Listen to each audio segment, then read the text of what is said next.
Okay, so last time, to get us started about matrix multiplication, right, we talked about linear functions and composition of linear functions. So there was a lot of work and a lot of maybe foreign substitutions, but we can understand, the function composition just by, plugging in for x and y appropriately. But the idea is that we can develop this, thing called matrix multiplication that does this composition for you, um, without having to go through, the whole composition. That's what we have here. So if you have, this is two by two. Yeah, someone is not muting. I'm just going to mute everyone who's not. Okay. So please double check that you're muted. All right. All right, so the matrix multiplication is something that does this for you.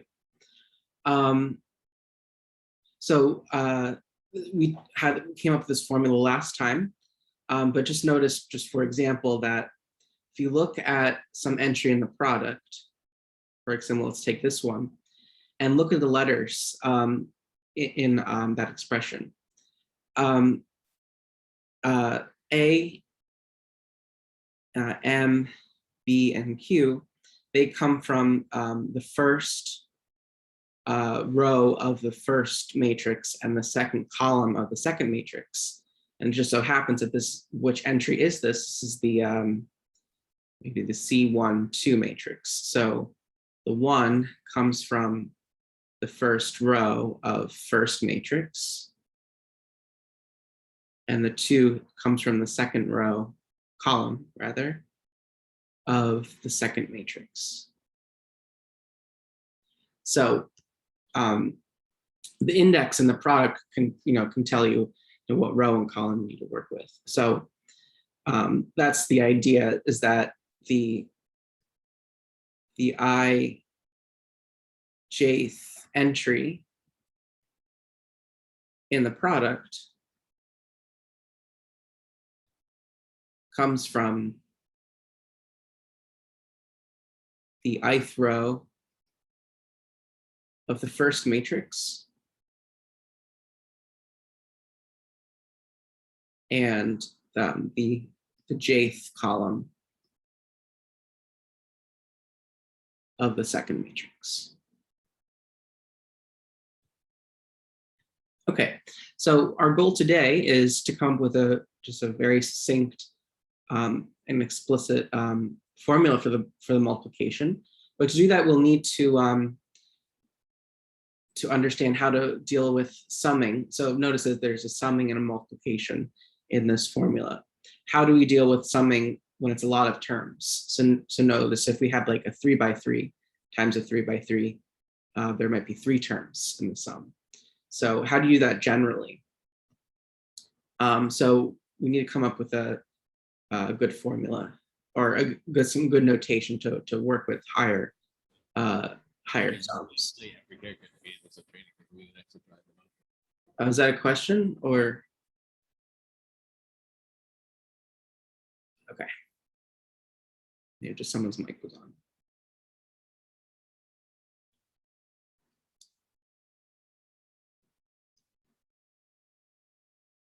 Okay, some of you may have seen this before, but maybe not. So let's say we're summing up a lot of things. Here's a simple example. And let's say this is added up n times. 1 plus 1 plus 1 all the way plus 1 n times. So the goal is to say, well, first of all, what is the solution to that? What's 1 plus 1 plus 1 plus 1 n times?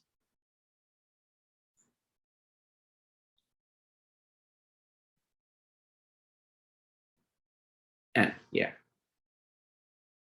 The idea is like, so we want to come up with a notation that does this, that we can write that a lot easier. So here's the way that we're going to do that.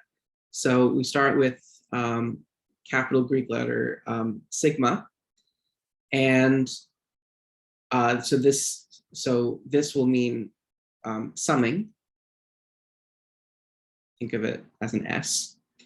And what are we summing?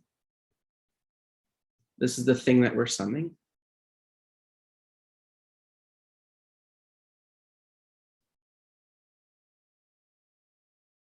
And now the question is, how many times are you doing it? So and this is a very simple example. There's nothing, these letters don't really mean anything too much, but so these letters up here, K equals, maybe I should have done this color.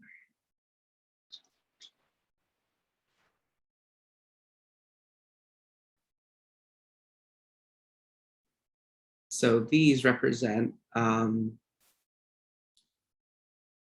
starting and ending points.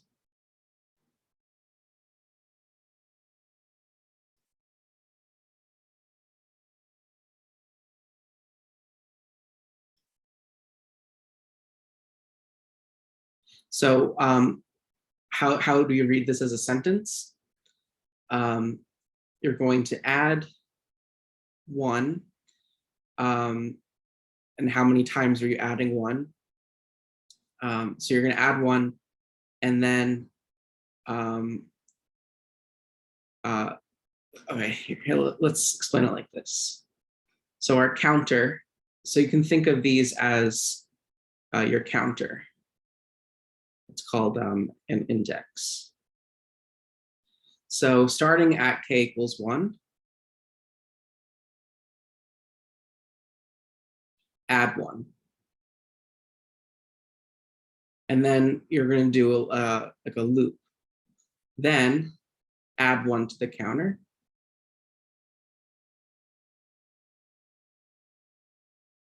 So now you have K equals 2.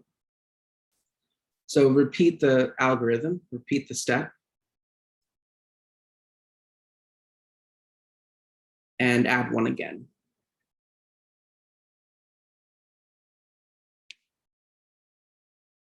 So we're going to repeat the algorithm until K equals N. So let's kind of do that like an action. So starting at K equals 1.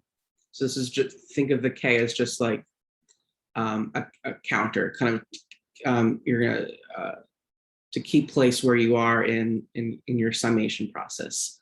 So starting at K equals 1, add 1. Okay, so here's 1.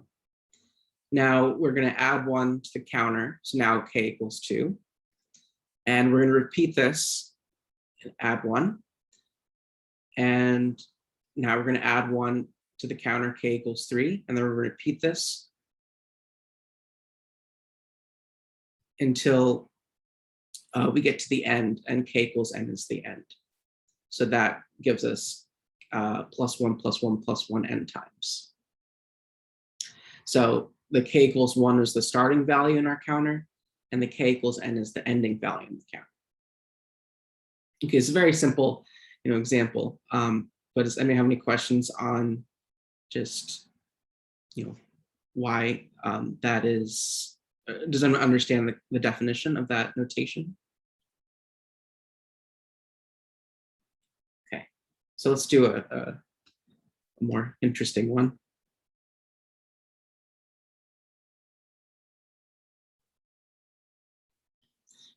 Okay, 1 plus 2 plus 3 plus 4 all the way up to N. So we have a sum going on. And for the counter, it can be really whatever you want. But in this case, well, it makes sense to end at N. So really, the total number here should be the number of additions. Are there N terms? So there should be from 1 to N. You could have it from 0 to N minus 1 if you wanted. but it makes more sense from 1 to n. The question is, maybe what do you put here, right? It's not the same thing over and over again. So notice though, we can use our counter to kind of track about what we can add at every time. So if we start at k equals 1, and notice in our algorithm, we add 1 to the counter every point. So what we can do is just let the thing that we add every time just k. So because in every step in our algorithm, we're adding 1 to the counter, that's what's happening here. We're adding 1 to each subsequent term. So does everybody see that? So you start your counter and you look at what you're adding. K equals 1 in the counter. So you plug in 1. And now in your iterative process, you're adding 1 to the counter. So now k equals 2. And then you do the thing that you add and add 2. And you keep on going until k equals n, and then you stop. Okay, so usually this will be a function of k. And I'm using k for a particular reason. I don't want to use I or j, which are probably more common because we have other things for I and j. So the idea is that the function here is going to be a function on the index set, index or counter set. And what is the index or counter set? It's all the numbers starting at 1 and ending at your endpoint. So this comes from n and this comes from 1. All right, so let's just do some more examples to kind of get used to the sigma notation.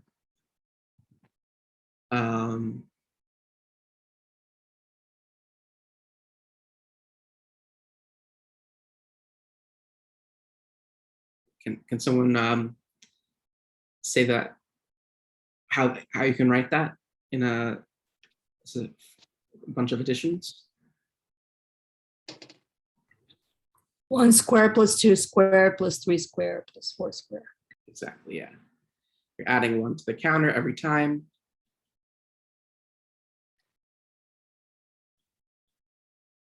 So 1 squared, 2 squared, all up to 7 squared. In a computer science class, you might come up with a formula for this, which is kind of a fun little formula. Do this for k, for k squared, for k cubed. There's a formula for that up to a certain index. We don't really care about doing that, but there it is.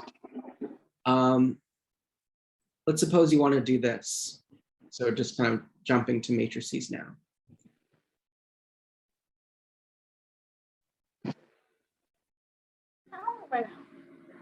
Let's sum the entries in the first column.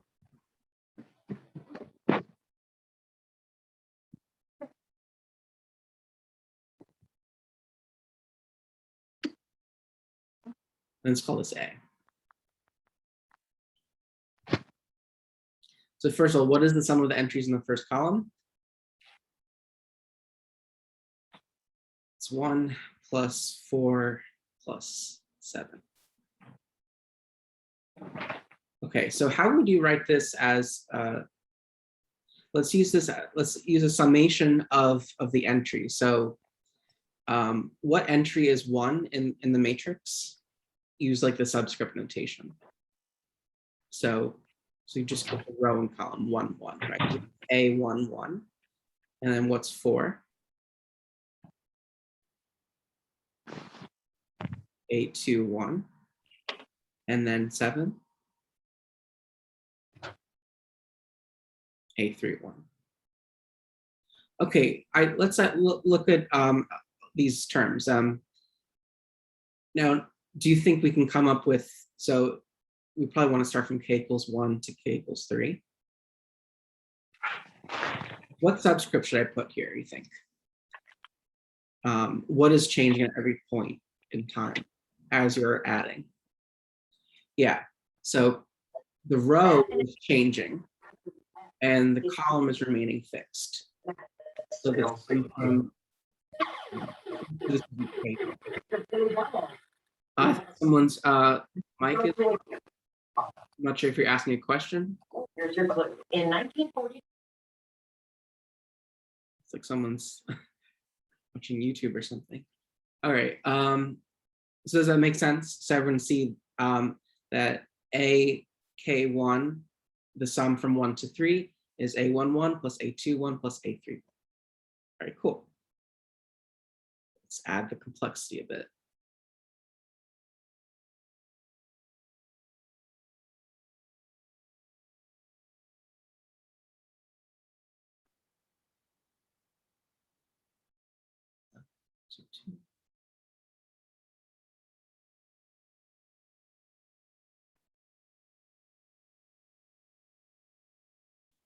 So when we did the matrix product, we had this formula from last time, that the first entry is going to be A11 B11 plus A12 B21. So let's try writing that as a sum, meaning sigma notation.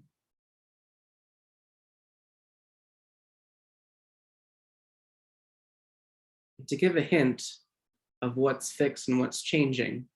So this entry comes from entries in the first row of the first matrix and the first column of the second matrix.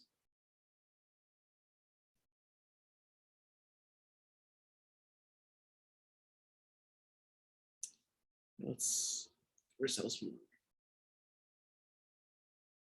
All right, so how many summands are there? By summan, I mean things that you're adding. 2. Yeah, so your index should go from 1 to 2. Now, what is fixed? Oh, and what is changing as we are going from A11, B11 to the next one? What are the entries that are, what index is changing? Oh, subscripts.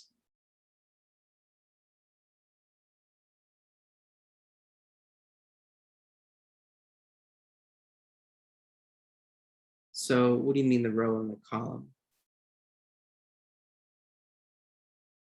Yeah, I like that. It's oh, okay, you mean like from here?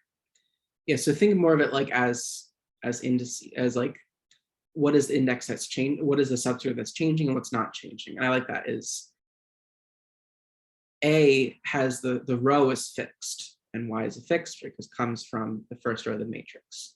But what is changing is the column as you're moving across. And this is always, so in the first, in the term, it's a product of A and B. But in this case, the B is changing from 1 to 2, so that varies. But what is fixed is the column. So this is the entry, maybe like AB 1, 1. Everyone see that?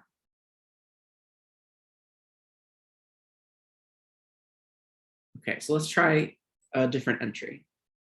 All right, so in our formula, we found out that the product, so in the next term would be A11 B12 plus A12 B22.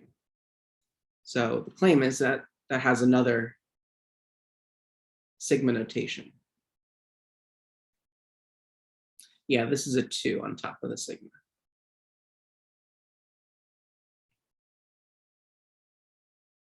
Okay, so let's try to write this one.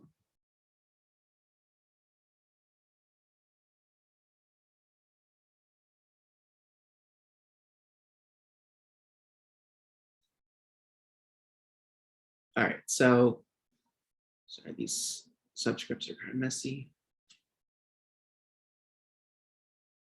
All right, so what do you think it is in this one? So it's you're taking the sum of products of A, something in A and something in B. So what would the subscript of A be? So what's not changing in the A subscripts? And then what is changing? Yeah, so likewise, the row is not changing, but the column is changing. And then how about for B?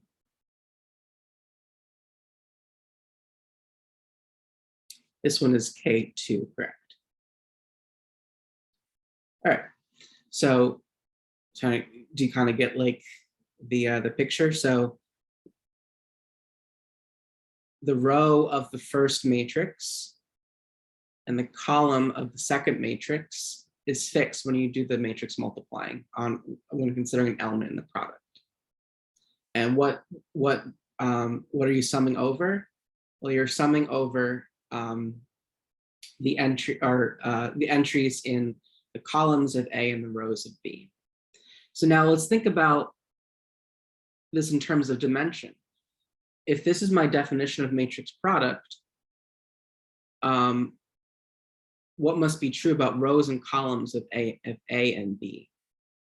Just look at the definition there, or what we have right now for 1, 2. What do you imagine would need to be the case for rows and columns?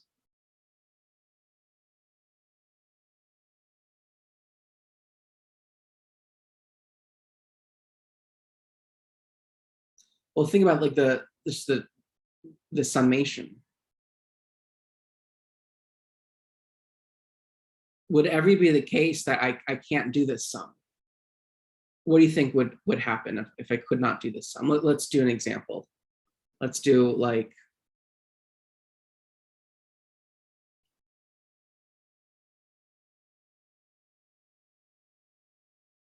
something you just cannot do. So let's imagine what a product would be. So imagine the product C1, 3. So what would need to happen? So let's think about what this would be. So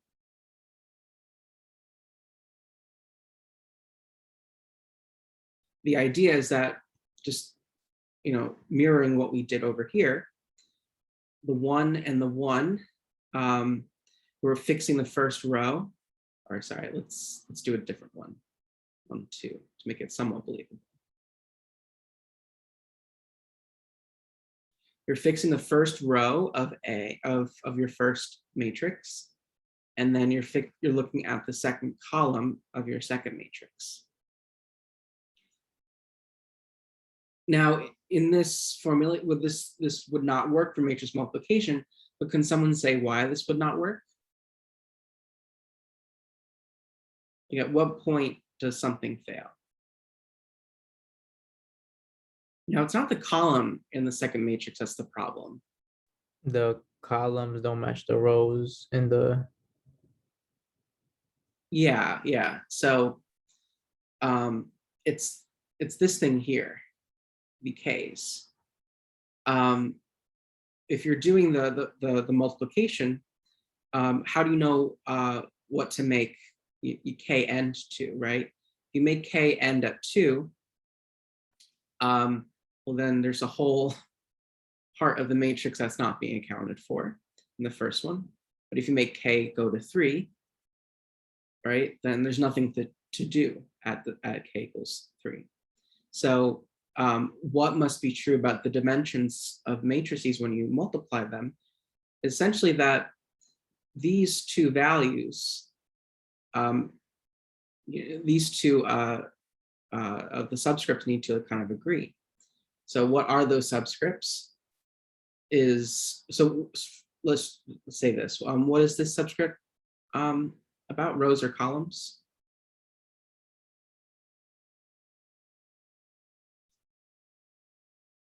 columns. Yeah. So that means columns of the first matrix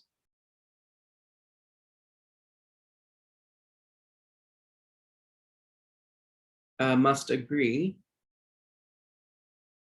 with, and then this would be rows, right? Number of rows of the second matrix. And last time we talked about, how this would not make sense in terms of function composition, right? Because of plugging in variables and stuff. But in developing a formula, this is also another way to see that there are going to be things in your, if we're defining this as our multiplication, can be things that don't make sense. So now let's properly come up with the formula for a product. So if we have two matrices A, B equals C, where n equals the, well, let's give some dimensions. Let's do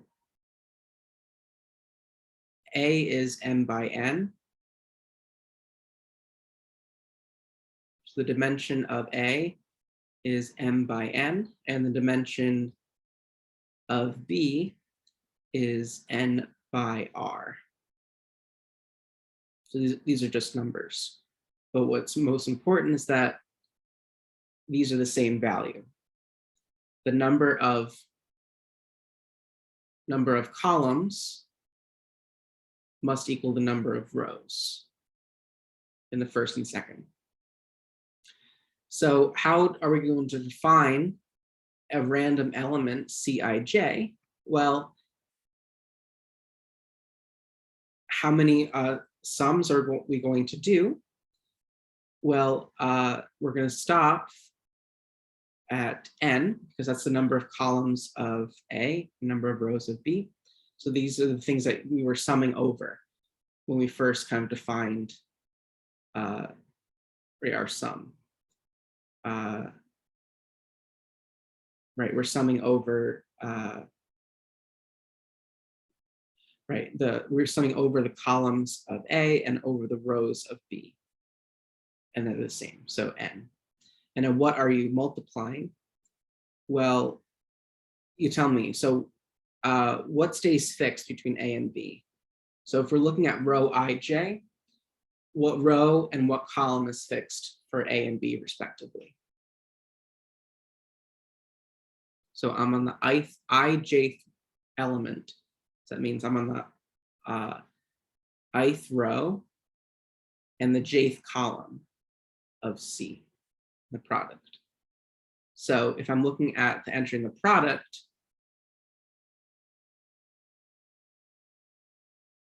what's staying fixed? So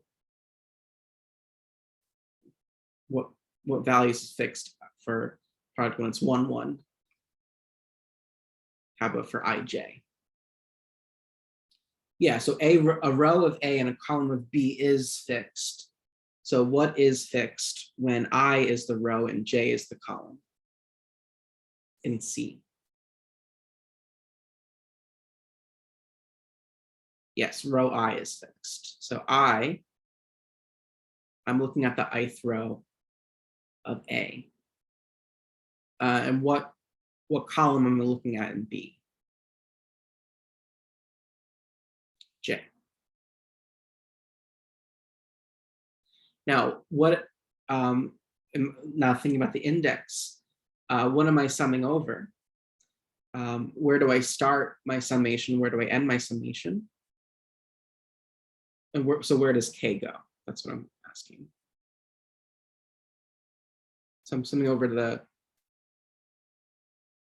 the column in J, or column in A, and over the rows in B. Yeah, so it's I, K, K, J. So a way to see that, just to memorize it, the K's will, be next to each other. So this is our definition. This is matrix multiplication for any dimension.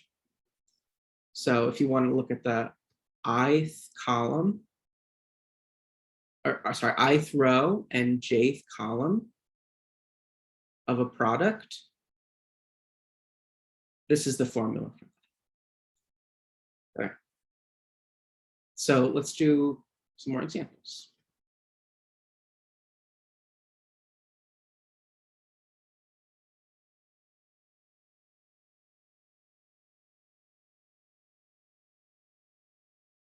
First of all, can I do this multiplication? Why? Why can I do this multiplication? What needs to be the same?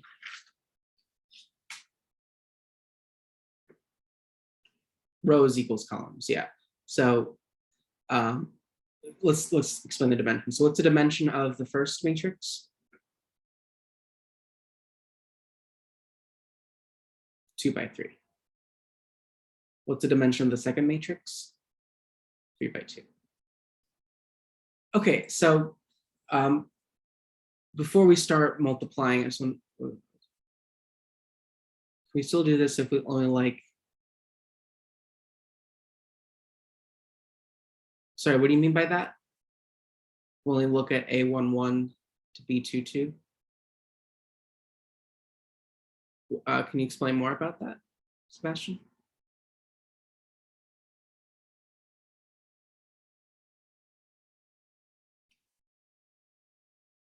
I guess as you explained, can someone say, if this was a function that we were talking about before, how many variables are in the function?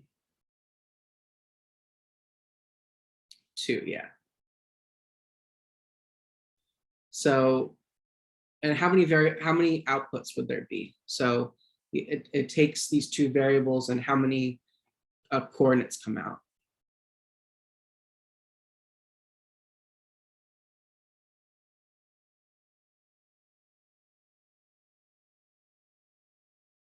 So not 2, 3, yeah. There's 3 coordinates.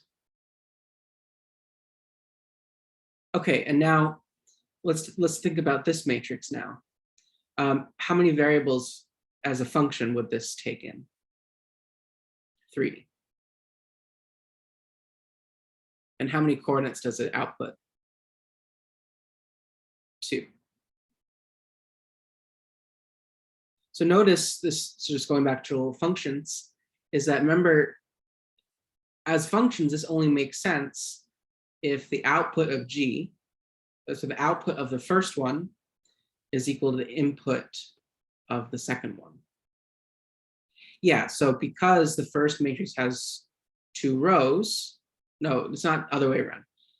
Because the first matrix has 3 columns and the second matrix has 3 rows, then it's okay.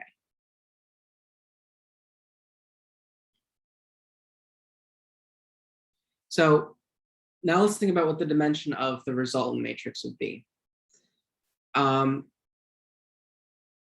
What's the input of the second so once you do the multiplication.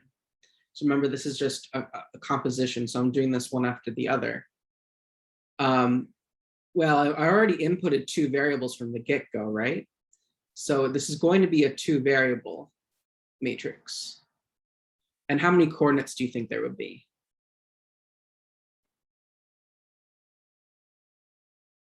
2, correct. Why? Because this is the input.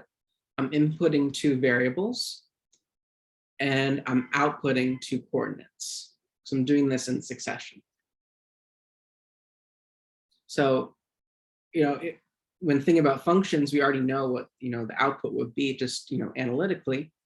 And so let's see if that makes sense when we do the multiplication. Okay, someone tell me. So if I want, let's give these names. So let's say it's A, B, and then let's call the product C. Does someone say what C11 would be? First, let's do it as a sigma notation. So how many things am I summing up? So always start from k equals 1. And what am I summing up to?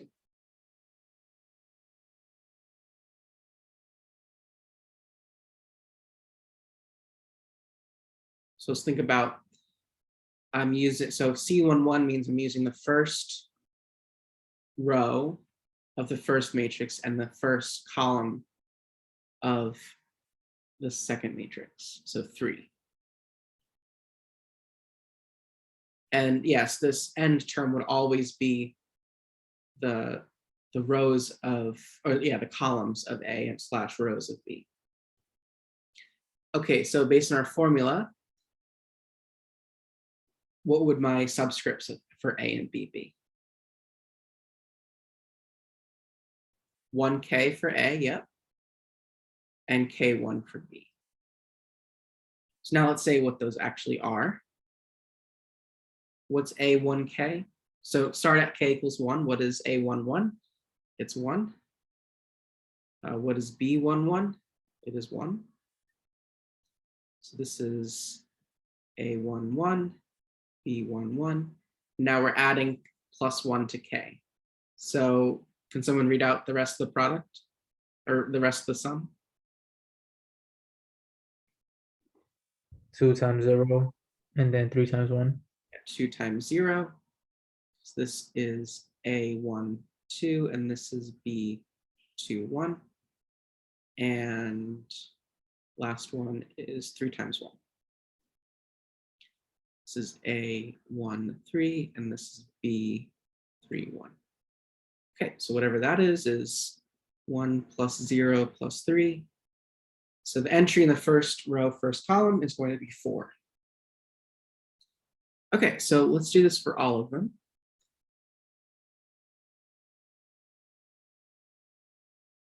Okay, can someone say, how about the second one? Let's do 1, 2.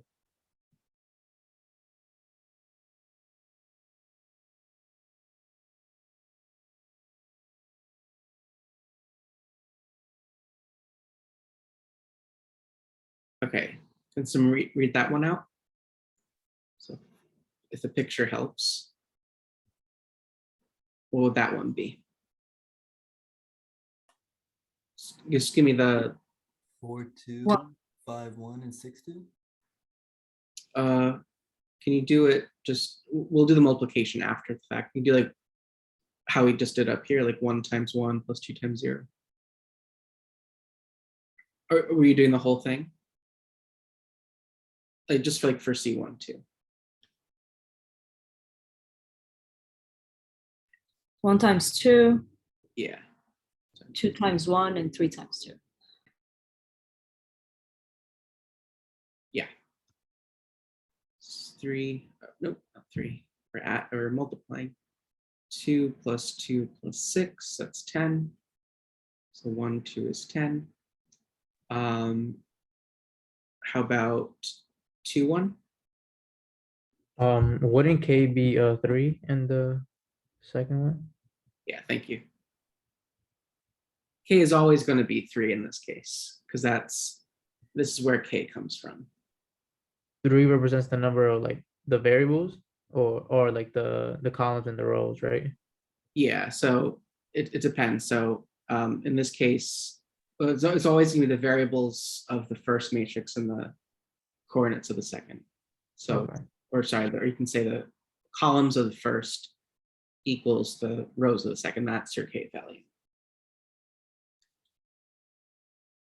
Okay, you got the second one.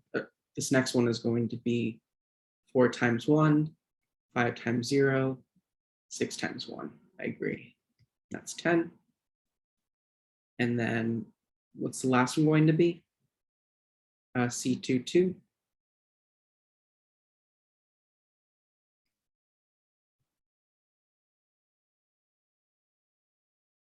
Four times 2, 5 times 1, and 6 times 2.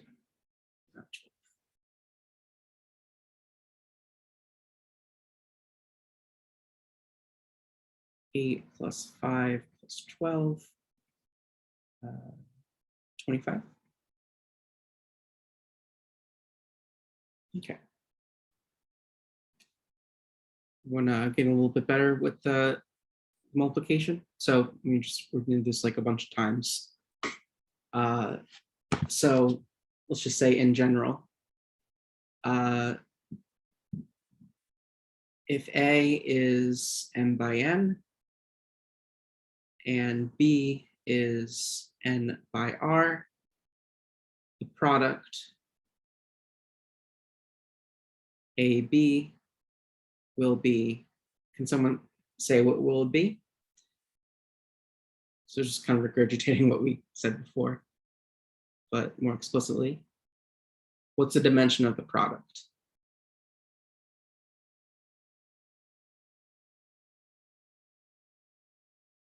So this is your input variable, and this is your output. So n by r.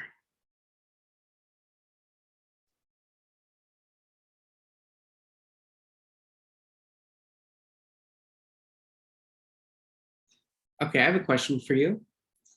How about BA?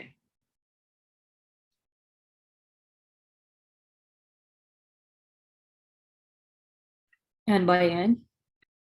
Well, so B is n by r, and A is m by n.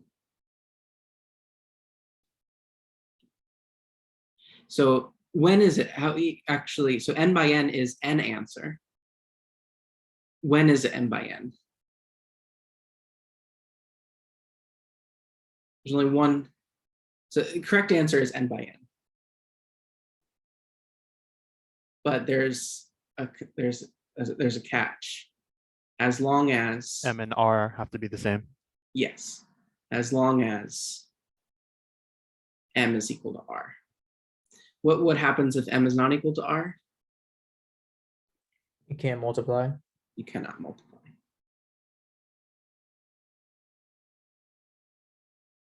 So that's something very different than normal, number math already, is that, there's only certain cases where you can flip-flop the order of multiplication in the matrix, for matrices. So sometimes you just can't even switch the order of multiplication. And also, so yeah, and also if m is equal to r, then this would be a square as well. But does that make sense? So it's not always the case. So this one, could we have flip-flopped these two? Could we have done the first, could we have flipped the order of the matrices here? Actually, yes, right? Because if you flip it, yeah, what happens when you do flip it? What the dimension changes, right?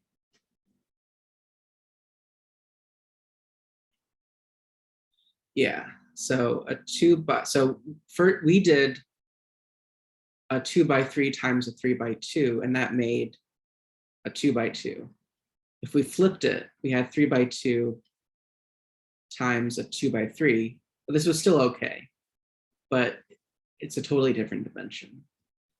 So it's another very weird thing about matrix multiplication that if you flip it, sometimes you even get a totally different dimension. Okay, let's talk about one kind of practical use of matrix multiplication.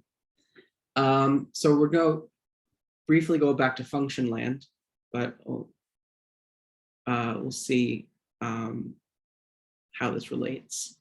Suppose we had f of xy was equal to 2x plus y, comma, negative x plus 3y. And this is a function, right? So what I want to say is find the point that outputs to 2, 3. Does that make sense as a question? So like find points x and y that give you 2, 3. Okay, so yeah, how do you do that? Can't you just like 2x plus y equals 2, negative x plus 3y equals 3? Yeah. So couple ways. So yeah, so that I'll do that as a second step. 2x plus y. 2x plus y is equal to 2, and negative x plus 3y is equal to 3. So well, first of all, let's think about this as, what is the matrix corresponding to this function?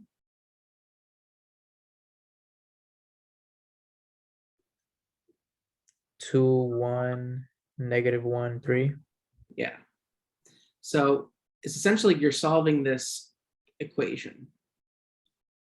What is the solution to the equation 2, 1, negative 1, 3 xy? So this is right, f of xy is equal to 2, 3. So for what values of x and y will give you 2, 3. So now if you do that, so this is we're writing this as just kind of it's just notational purposes, but this is actually a matrix product going on.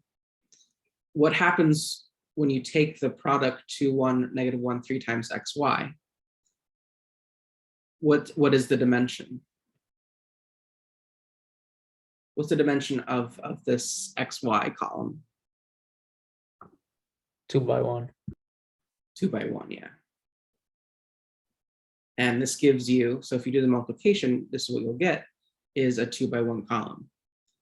And what we're trying to find is for what values 2x plus y, negative x plus 3y equal 2 and 3. So this is a definition that we had from last time, but just recall that two matrices are equal, or equal, if all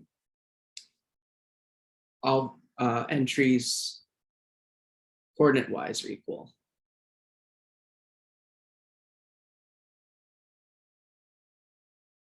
So this is exactly what you said, that, okay, well, why don't you just say,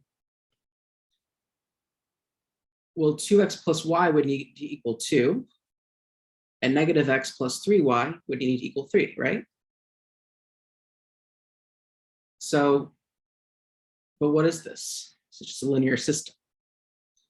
So it's a weird kind of connection between, some weird function in two variables is just the same thing as, solving two lines on a plane. So the idea is that we can just boil this down to, two lines on a plane, and then we know how to solve this, right? That we say this is 2, 1, negative 1, 3, 2, 3, and then solve. But the interesting part is that this came from a matrix equation. So it turns out that every linear system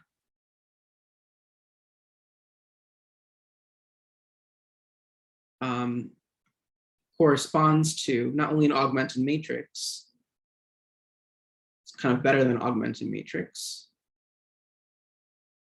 matrix equation.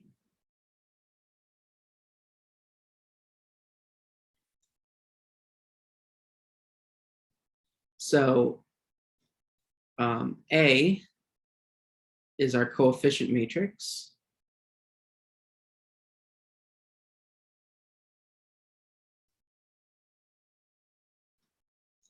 X is the unknown. So we want to solve for, right? We're trying to find the X and Y that give you this. And B is some value. Now, let's pretend that we don't know anything about matrices, and we see that AX is equal to B. What's your assumption of how to solve for X? What would you do? Like, pretend these were like numbers. what would your inclination be? Yeah, divide by A. The big question of matrix algebra is, what does that mean?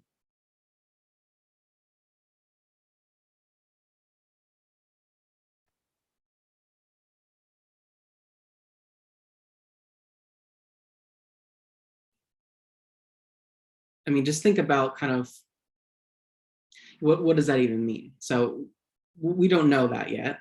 So if that was something that you could do, then that'd be great.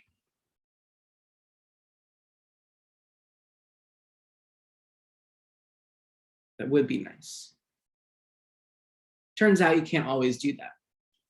And that doesn't always mean that A is equal to 0. There's some kind of corresponding analogy to kind of like dividing by 0 in matrix world. And certain matrices you can, quote, divide by 0, certain ones you can't. It turns out that the only ones you can divide, and we don't really use the word divide, but we said it's kind of inverse, call it an inverse. But it turns out you can only do this for square matrices anyway. You can't do this with like different row and column dimensions. So you'll be asked to do some of this in the homework to express a linear system in terms of the matrix equation. You don't have to do anything with it, but just that's expressing in that this is the matrix equation. We'll come back to this. So this might seem like out of nowhere, but we'll definitely come back to this. But that's something you'll see in the homework. So something else I want to talk about. So let's look at this step here. So when we have our matrix equation, let's just rewrite it. So this is our matrix equation. And notice when you do the multiplication, we have 2x plus y and negative x plus 3y. And you go ahead and solve this. But notice we can do something actually using matrix addition, which we haven't talked about in a while. Would you agree that this is a decomposition of the addition?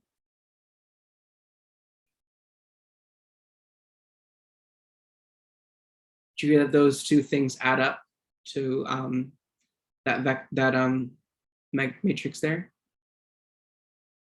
So now look at each individual matrix. Is there a common factor?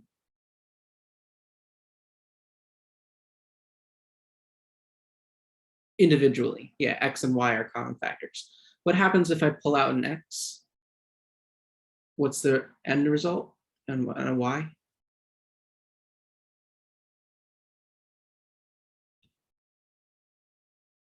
What's the resultant matrix?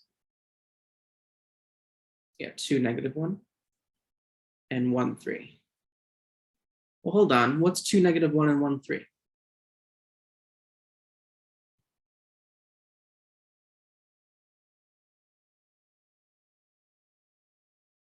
What are those? Coefficients. The x and the y will be the coefficients, right? Look somewhere else on the page.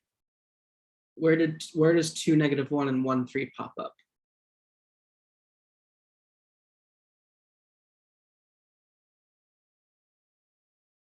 In the matrix, yeah.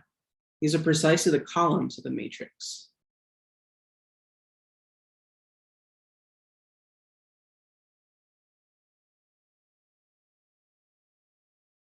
So essentially, we've kind of turned this this equation into kind of a little exercise or a little, kind of a guessing game. What numbers x and y can you plug in such that when you add these two matrices together, you get 2, 3 back? Does that make sense? So this turns into find numbers x and y such that X times the first column in the matrix plus Y times the second column in the matrix is equal to 2, 3. So that's essentially another way of formulating what a linear system is and what a matrix equation is. So the solution to a linear system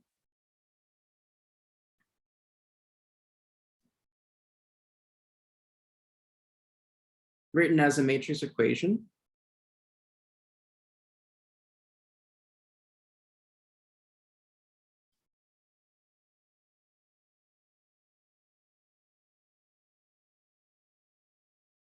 is I'm going to use a word I'm going to define it later, is a linear combination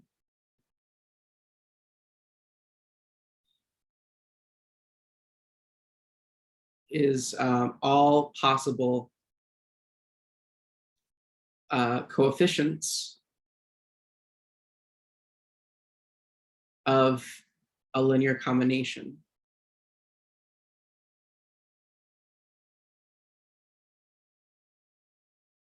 of the variable of the columns of the matrix. So you have like AX is equal to B.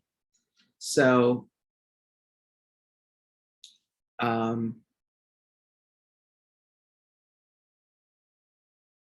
so you would have like X times the first column,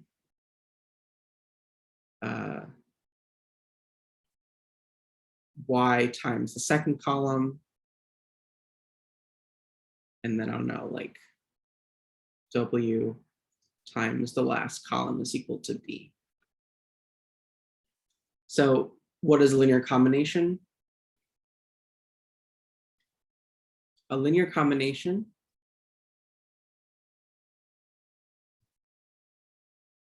of elements in any set is a sum of multiples of elements in the set. So just for example, something very easy. So if you have 3 things here,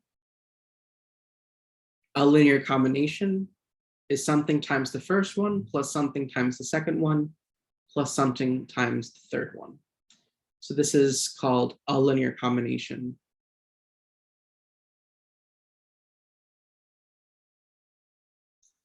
of the set V1, V2, V3. So what I like to think about linear combinations is, imagine if those 3 V's were colors, right? Or the primary colors. So like every color in the world is just a linear combination of those 3 colors. So it's kind of how can you mix up elements in a set. Maybe some things need more of a certain color than something else. So maybe A would be bigger than B for some color.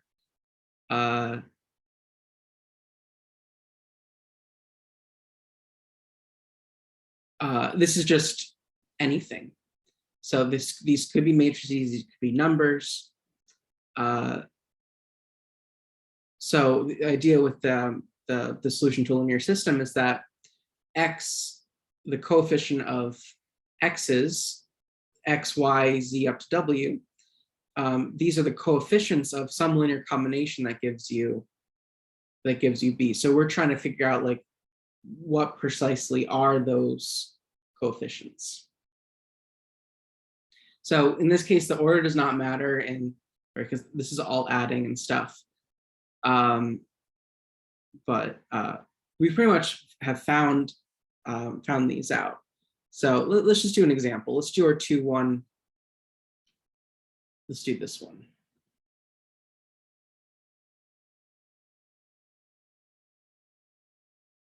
negative 1, 3, x, y is equal to 2, 3. So, okay, let's reword this way. Find a linear combination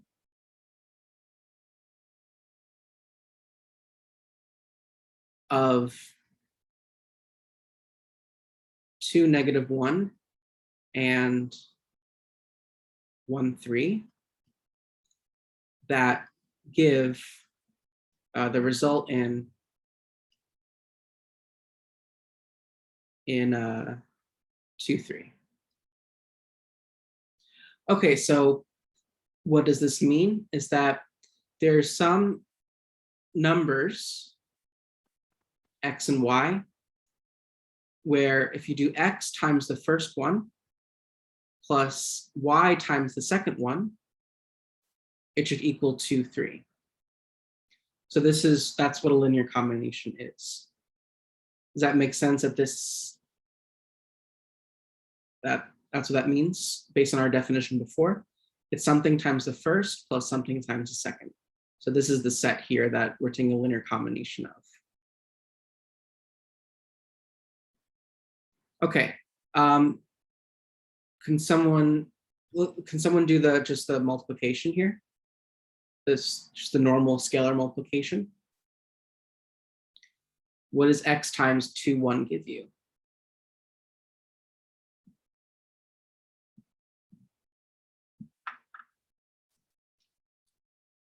Yeah, I'm not even sure if have I even defined a number times a matrix? I'm not sure if I did yet. Anyway, let me do that now. Not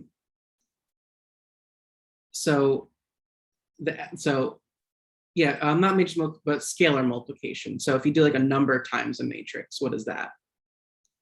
But I'll quickly define it. I can't remember if I did that last time. We did, okay. So a number times a matrix, the entries are just alpha aij. So yeah, so x times 2, 1 gives you 2x and negative x, good. And this gives you y, 3y. And then we have 2x plus y and negative x plus 3y. And then from here, we can construct the linear system. 2x plus y is equal to 2, and negative x plus 3y is equal to 3. And then we know how to do that. So this pretty much is saying that all linear combination problems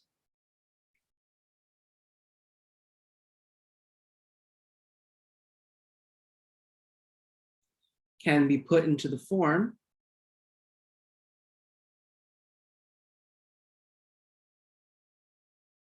of a linear system. So I want to find the linear combination that gives me 2, 3. So I say that, well, this is just a definition of linear combination. X times the first plus y times second equals 2, 3. And then we're just kind of doing the reverse of what we did last time, or just a couple of slides back. That brings us into a sentence that says that those two vectors need to say this, or matrices need to say the same, and that forms your linear system. So, and then you just do that. Any questions about that? So you have a brief little example in the homework to ask you to do that via linear combinations. But for right now, there's not much to linear combinations other than just some, it's a sum of multiples. We'll be doing a lot of linear combination stuff much later.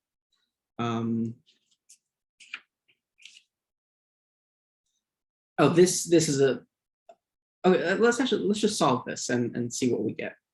And then we'll say what the combination is.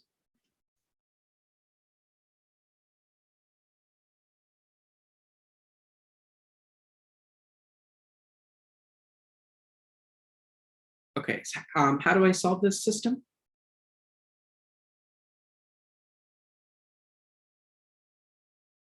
Probably want to row swap first, right?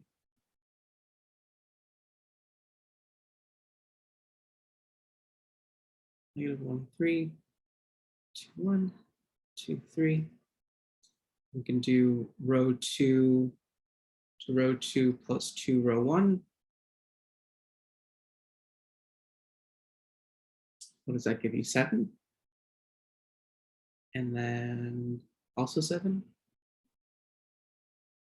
And then we can divide row 2 by 7.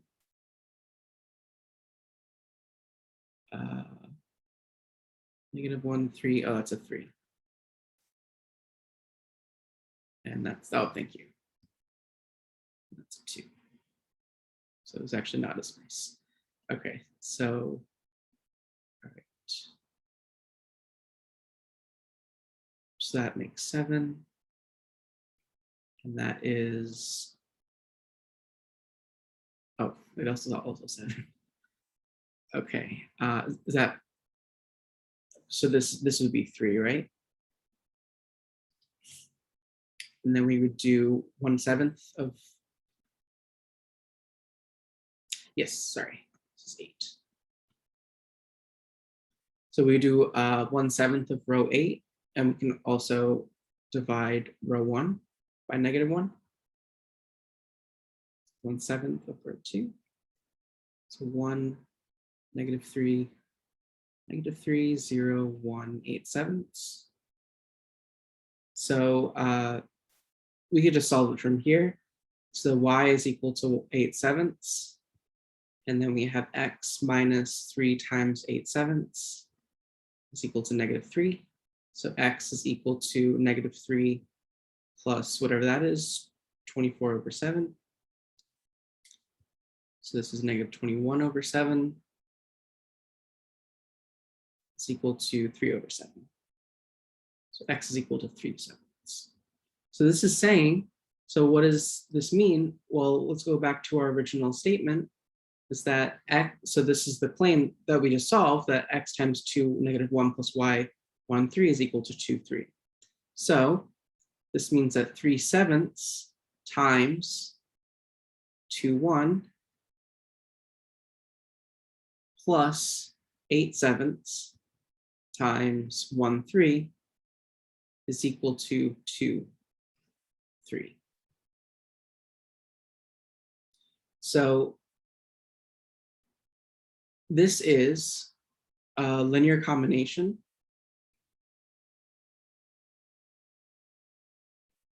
of the set 2, -1, 1, 3. That gives 2, 3.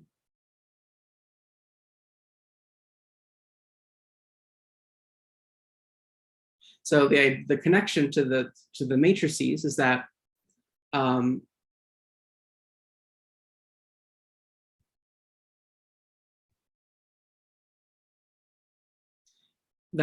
these values here, 3/7 and 8/7, are coefficients of the column of a linear combination of the columns 2, 1, 2, -1, and 1, 3 that give 2, 3. So a lot of different ways you can express this. It's the point that goes through the line that these two intersect at. They intersect at 3/7, 8/7. So we have these 3 different, ways of formulating a linear system now. Geometrically, there's 2 lines that intersect. This is the first thing that we did. We have it as the result of a matrix equation. And now we have it as a result of a linear combination of the columns. So all the answer to all of these things is 3/7, 8/7. Does that answer your question? So 2, 3 is the linear combination. If you add these two results, if you add these two things up, you'll get 2, 3. So we're expressing 2, 3 as a linear combination of 2, -1, and 1, 3.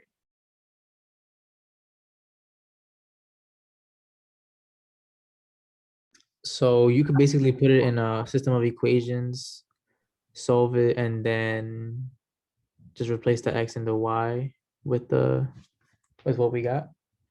Yeah, the 3/7, 8/7. Okay. And yes, so 2, 3 happens to be a linear combination. So the linear combination part is, think of it as the sum of multiples.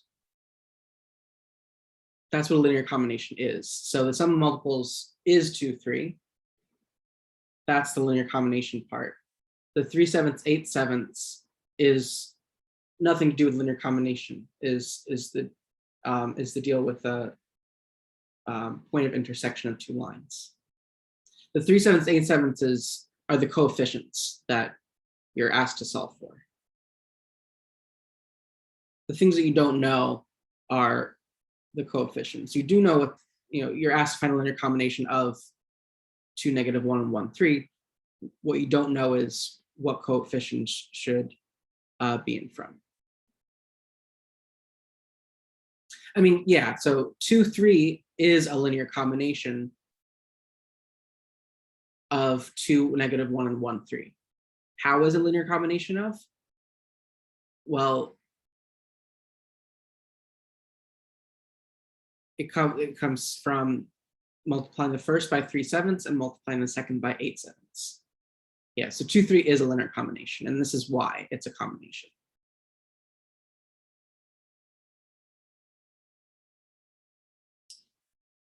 Yeah, so you would be asked to explain why it is a linear combination. So this is the thing you would need to look for. What are the coefficients in front of those columns that add up to 2, 3?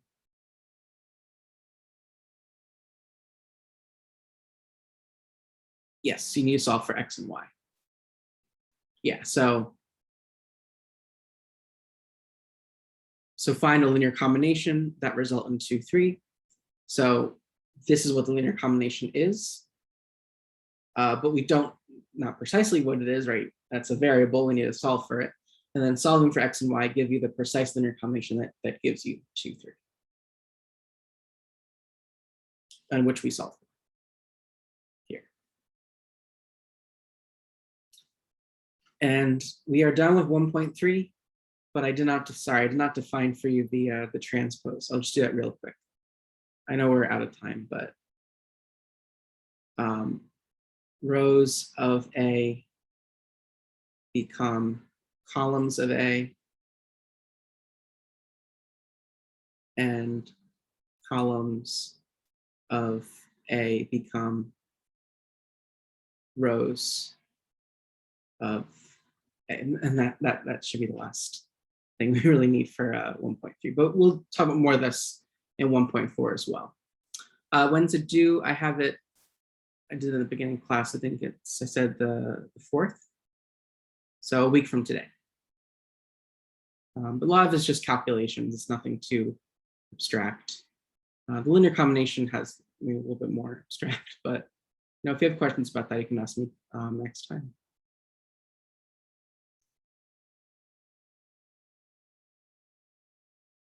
Yeah, have a good night.